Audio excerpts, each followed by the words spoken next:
We've got the Thai government debating alcohol advertising and sales hours, Thaksin the only inpatient being treated at the police hospital, Pattaya sites have high lithium content, and lots of Phuket and Pattaya news and nonsense today. But before we get into all those stories, I'm Kira Mack and welcome back to the Thai Expat Daily Show. Now don't forget to hit that like, subscribe and that notification bell so that YouTube will let you know when the next podcast live stream is on air. If you like listening to us on a podcast player, there's a link down below in that description that will bring you to a website which will show you a vast array of podcast players.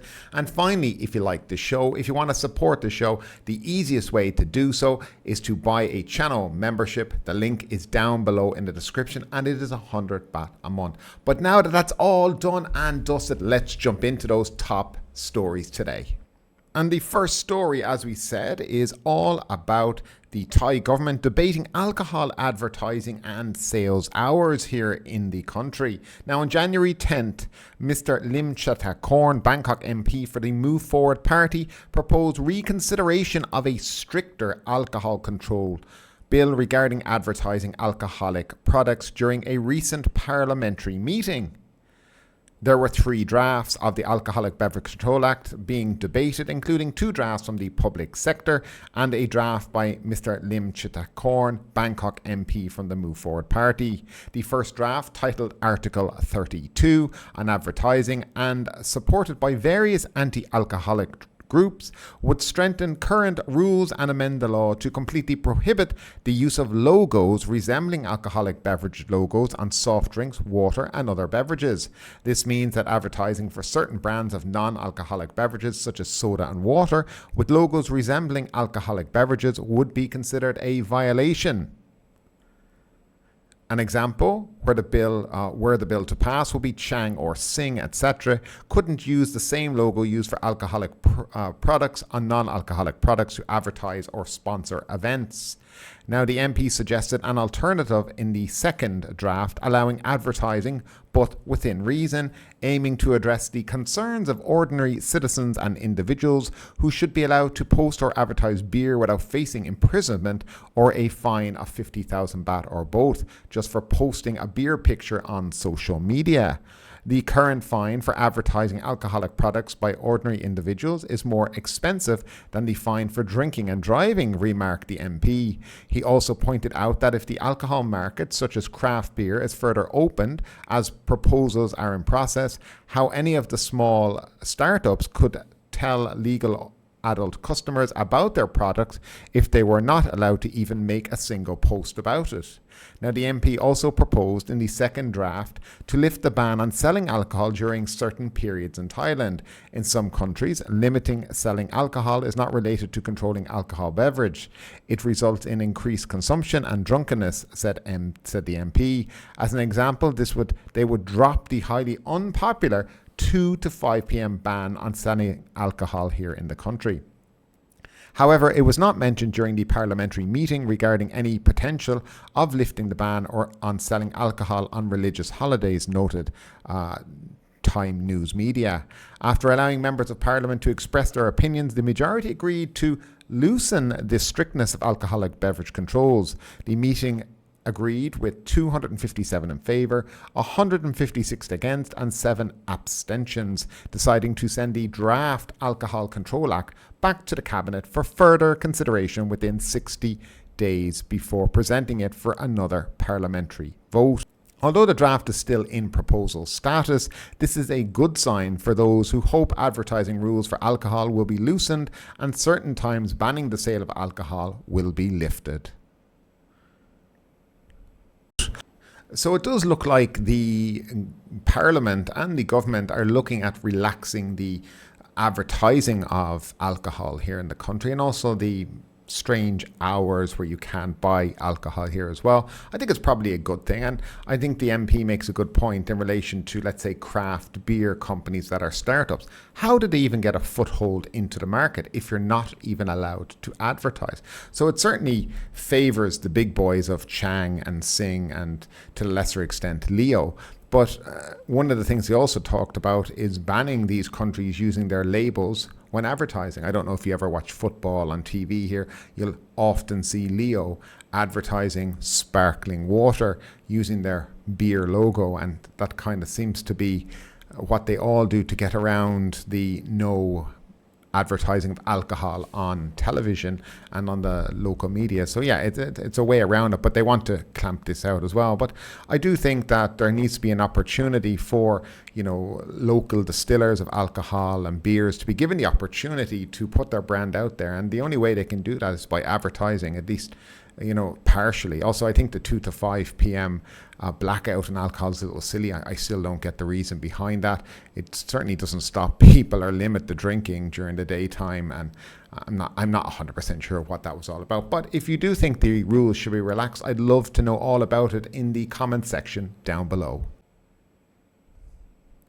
And moving along, Thaksin, the only inpatient inmate being treated at police hospital.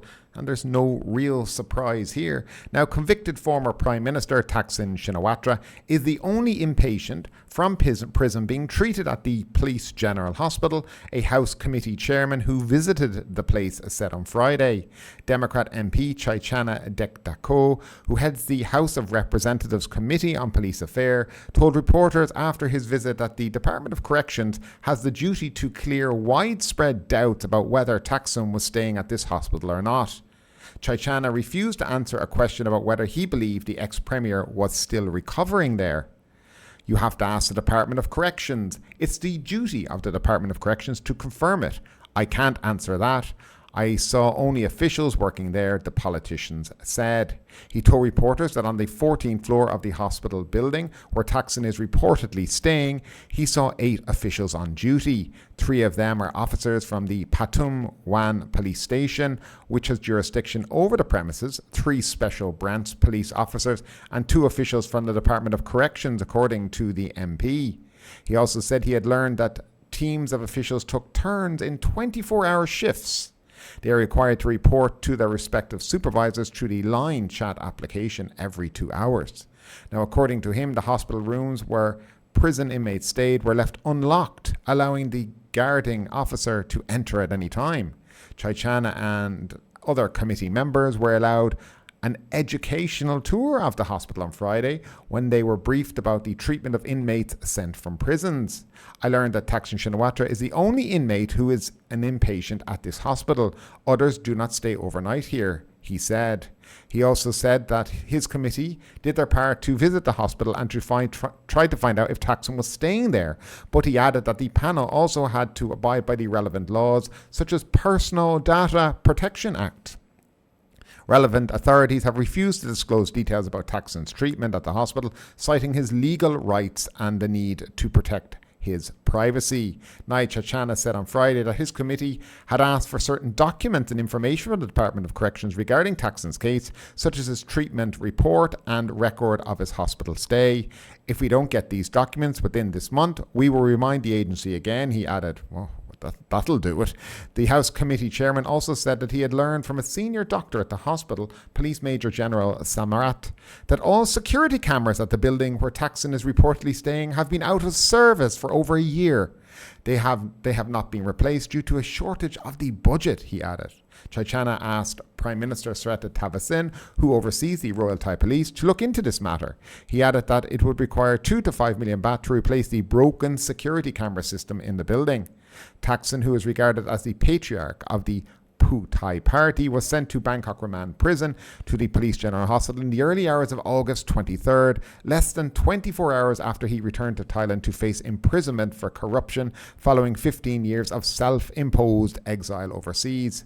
His long stay at the hospital has aroused suspicion about the seriousness of his illness, while triggering allegations that he is enjoying VIP treatment from the relevant authorities. Some critics even claim that Thaksin is no longer staying at the hospital. So I guess the plot thickens in this case at the moment. So the MPs and the committee headed to police hospital, and their plan was to get an overview and see what's going on there, in essence. Now, the main reason was they want to know whether or not Thaksin Shinawatra is there. That is the main reason they went there. Now, it has also been reported in other publications that the MP spoke with the head nurse on the 14th floor. And he asked her, has he seen her? To which she replied, no, she hasn't. But some of her colleagues have been dealing with him and they take it in turns to look after him. I find that very bizarre, that the head nurse of the ward has never seen the man. Now, something is wrong there.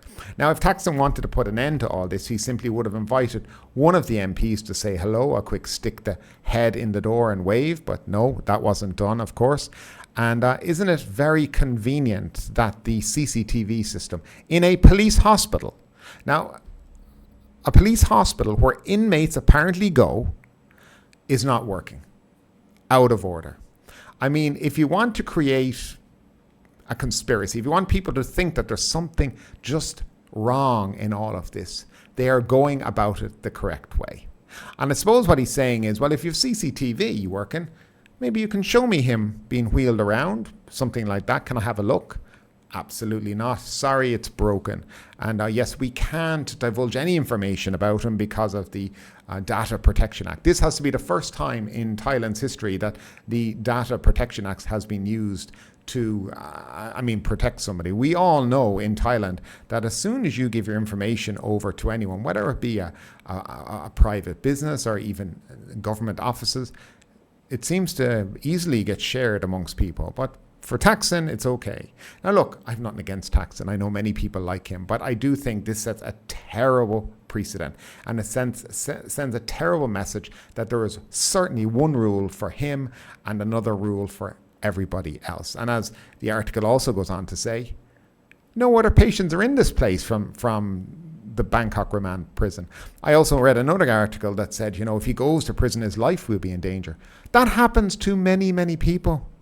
Their lives are in danger when they go to prison. Prison is not meant to be some easy life with a VIP stay there. It's not a 5-star luxury hotel you're going to. You're doing the time for the crimes that you've committed and have been found guilty for. Whether you believe he was guilty either, though I've looked at some of them and I do think he probably was convicted correctly, at least in one or two of the cases. So with all this said and done, what do you really think about this story? Where do you think he is? Do you think he's really there in that hospital? Do you think he's at his home somewhere, sunning it out and having a great time? The deal seems to have been done for him to come back. I'd love to know what you think about that down below in that comment section. And moving along, Pattaya site have high lithium content, the beautiful province of Pattaya. 2 major lithium deposits in Pattaya are confirmed by a Thai geochemistry expert to have a higher content of lithium than many other key deposits in the world. This conclusion supports the government's ambitious plan to make Thailand a hub for producing electric vehicles and parts. Associate Professor Alangat Phanka, a petrology and geochemistry expert at Chulalongkorn University, said that the lithium sites in the southern province are 2 of the world's most abundant deposits in terms of lithium-bearing minerals. The average lithium content found in Pattaya is about 0.4%, which is considered better than counterparts found in other parts of the world, he said. Now, the professor said lithium deposits come from the crystallization of magma on the Earth's crust and are related to granite, commonly found in the south. He added that the lithium deposits in Pattaya are also associated with tin deposits in the area. His findings backs a statement made by the Ministry of Industry that Thailand's lithium deposits have good potential to serve the government's plan of making the country a hub to make electric vehicles and parts. Previously on January 3rd, the acting Deputy Director General of the Department of Primary Industries and Mines said the department had granted a license for lithium exploration in 3 sites in Thak Thong district of Pattaya. In one exploration site called Rungkiet, at least 14.8 million tons of lithium, that's with 0.45% lithium oxide, were found in another exploration site called Bang Itu. An estimation of the lithium volume was in progress according to the deputy director. Now, if granted a lithium mining license, the Runkiat site alone would be able to serve at least 1 million electric vehicles that use a 50 kilowatt lithium battery, he noted. As the government is trying to attract new EV manufacturers to come and build their production bases in Thailand, plenty of lithium's source will help make the government's bid highly likely to be successful, he added. Now, Mr. Atitad said that the department is speeding up the process for lithium exploration and is looking forward to granting new lithium mining licenses as soon as possible. And moving along to some Phuket news, one championship fighter, Amnanapur, dies in Phuket crash. Police have confirmed that one championship Muay Thai fighter, Farir Amnanapur, has passed away following a motorbike accident in Phuket on January 11. The accident took place on the Shillong underpass. Now, it appears he suffered severe head trauma before passing away. And firstly, on that, rest in peace to the gentleman and condolences to his family. It is an absolute tragedy. I do note from the report that he had no helmet on him. And whether or not people know the Shillong underpass or any of the underpasses in Phuket, again, motorbikes are not meant to be under there, and they're not designed for motorbikes to go under. And this comes back again to law enforcement on the island, in the country. If you're not allowed to be doing something and the police know that it's happening, then they also have a responsibility to start getting off their ass and ensuring that it stops. But as we know here, it doesn't. Now, another tragic story. An American long-term expat has been killed in a truck hit and run. Now, a 60-year-old American man who worked for a well-known local hotel at the north end of the island was killed when he was crushed by a truck on Tep Crested Tree Road on January 11th as well. Now, the name of the person is Mr. Ludwig, was discovered dead at the corner of an alley near a gold-coloured Suzuki motorcycle. So a forensic doctor was sent to perform the autopsy. Now, the person who did the hit and run has been caught. Basically caught. He surrendered, I think, just before he got caught. And very, very unfortunate incident again, and just highlights the tragedy and the dangerousness of riding motorbikes here in Thailand. And this is an expat who's been here 10 years, so probably well versed with being on a motorbike. But again, it doesn't matter how experienced you are, these roads are killers here. And finally, Patong motorbike taxi driver stabbed to death in a fight. A fight between two motorbike taxi drivers in Patong has left one dead and the other taking himself to hospital for a stab wound to his leg. And the carnage, as always, between taxi driver continue here in the province of Phuket. And finally, some Pattaya news. Pattaya ranks 7th globally in top emerging destinations list for 2024. The coastal city of Pattaya has made a splash on the travel scene, earning the 7th spot in TripAdvisor's prestigious ranking of the top emerging destinations worldwide for 2024. So well done to Pattaya. A British and a Russian motorcyclist collide in Pattaya. British and Russian tourists accidentally crashed their motorbikes into each other on Soi Khao Pra Tamnak 5 in Pattaya on Thursday evening. Another accident yet again on motorbikes. And finally, Pattaya Police Chief visits the shot journalist. Now, a Pattaya Police Chief, Colonel Nawin, visited local journalist Natapat Bunchari, 28, at his residence today to check on his recovery following a shooting attack. Natawat, known by his nickname Ing, was shot in the face earlier on December 13th near an entertainment venue in Pattaya in what Pattaya police initially described as a road rage incident. And hopefully this gentleman does heal and get better. And that is it for today, folks. Hope you enjoyed the show. Hope you enjoyed the content. As always, we'll be back in the next day or two. We'll probably have a live stream or two this week as well, so we'll get to chat live with our very wonderful subscribers here to the Thai Expat Daily Show. But anyway, that's it. I'm Kieran Mack. Thank you again for tuning in and have a great day. Stay safe and as always, see you soon. But ultimately, with this story or anything else that stood out to you today, I'd love to know your thoughts in the comments down below. Because yes, this is a news show, but it's also a conversation. Now keep that conversation going. Make sure you like this video, subscribe to the channel, share the video, and do all the good stuff that does help that YouTube algorithm. But ultimately, my name is Kieran Mack. You've been listening to the Thai Expat Daily Show, and we will see you next time.